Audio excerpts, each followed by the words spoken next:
मगर इंसान अजीब मखलूक है कि जब उसका परवरदिगार उसको आजमाता है कि उसे इज्जत देता और नेमत बख्शता है तो कहता है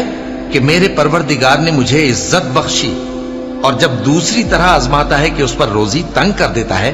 तो कहता है कि मेरे परवरदिगार ने मुझे जलील किया। यूं नहीं, बल्कि तुम लोग यतीम की खातिर नहीं करते और न मिस्कीन को खाना खिलाने की तरगीब देते हो, और मीरास के माल को समेट कर खा जाते हो और माल को बहुत ही अजीज रखते हो। यूं नहीं, जब जमीन कूट कूट कर बराबर कर दी जाएगी और तुम्हारा परवरदिगार जलवा फरमा होगा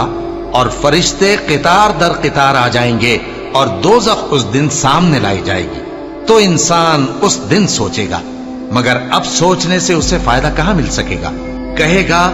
काश मैंने अपनी इस जिंदगी के लिए कुछ आगे भेजा होता, तो उस दिन न कोई अल्लाह के अजाब की तरह का अजाब देगा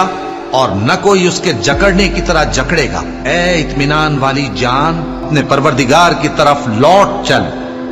तू उससे राजी, वो तुझसे राजी, सो तू मेरे खास बंदों में शामिल हो जा और मेरी बहिश्त में दाखिल हो जा।